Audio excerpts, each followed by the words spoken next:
तो ये बात हम सबको पता ही है कि हम सबको एक ना एक दिन मरना ही है।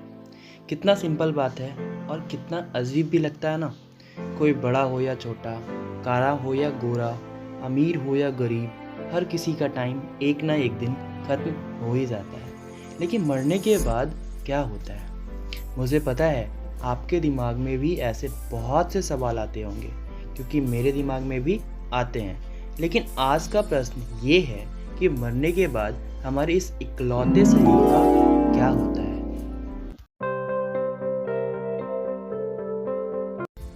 एक हॉस्पिटल में डॉक्टर कुछ टेस्ट करने के बाद ही एक इंसान को मरा हुआ घोषित कर सकता है, जैसे कि दिल का धड़कन का बंद हो जाना, सांसों का बंद हो जाना और तेज़ लाइट मारने पर भी आँखों का न हिलना।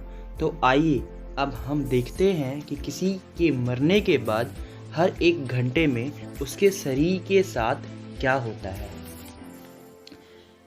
मरने के एक घंटे के अंदर एक इंसान की सारी मसल्स ढीली हो जाती है, जिसकी वजह से मुंह खुल जाता है, आंखें बंद हो जाती है और शरीर में बचे कुचे यूरिन और फेस रिलीज हो जाते हैं। साथ ही साथ दिल के बंद होने के कुछ ही मिनट बाद ग्रेविटी की वजह से शरीर का सारा खून नीचे की तरफ इकट्ठा होने लगता है और शरीर की त्वचा का रंग उड़ने लगता है। मरने के तुरंत बाद से शरीर का टेम्परेचर भी गिरता रहता है। बॉडी हर एक घंटे में ठंडी होती रहती है, तब तक जब तक शरीर की टेम्परेचर बाहर के टेम्परेचर से जितनी नहीं हो जाता। देखा गया है कि मरने के पहले घंटे में करीब 2 डिग्री सेल्सियस तक टेम्परेचर गिर जाता है और उसके बाद हर घंटे में 1 डिग्री सेल्सियस कम होता जाता है। करीब 2 से 6 घंटे के बाद शरीर का सारा खून नीचे की तरफ इकट्ठा हो जाता है और अगर बॉडी में एक ही पोजीशन में पड़ी हो तो ये इकट्ठा हुआ खून नीले निशान के रूप में देखा जा सकता है। इस निशान को पोस्टमार्टम स्टेन भी कहते हैं, जहां पहले घंटे में मसल्स एकदम ढीली पड़ जाती है। मरने के करीब 3 घंटे के बाद कुछ केमिकल रिएक्शन की वजह से शरीर की सारी मसल्स टाइट होने लगती है। करीब 12 घंटे में बॉडी पूरी तरह से फट जाती है और इस समय बॉडी को उठाना बहुत ही मुश्किल हो जाता है। तो ये सारे रिएक्शंस जिनकी हम बात कर रहे हैं, ये सब में एक जैसे नहीं होते।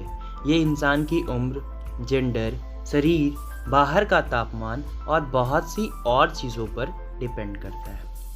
तो 12वें घंटे में शरीर पूरी तरह अकड़ जाने के बाद दोबारा से शरीर की मसल्स ढीली होने लगती है और करीब 48 घंटे के बाद पूरा शरीर फिर से ढीला हो जाता है।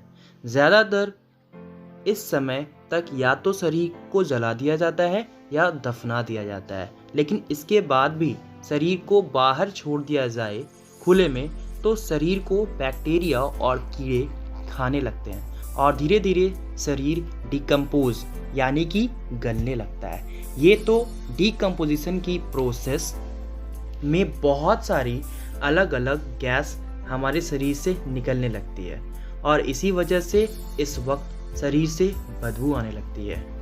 आखिर में सारी त्वचा, बॉडी की सारी ऑर्गन्स खत्म हो जाती है और बस मिट्टी बन जाती है और अगर रह जाता है तो सिर्फ हड्डियाँ, और इन हड्डियों को मिट्टी बनने में करीब 8 से 10 साल तक लग जाता है। सो गाइज, अभी हमें मालूम हुआ कि हमारे शरीर का हमारे मरने के बाद क्या होता है, ये कैसे डिकम्पोज करता है और किस तरीके से ये नष्ट हो जाता है। तो ये वीडियो आप लोगों को कैसा लगा, आप लोग कमेंट करके ज़रूर बताइएगा और अपने सवाल को भी कमेंट बॉक्स में डालिए, जिससे कि हम उस सवाल का जवाब दे पाए।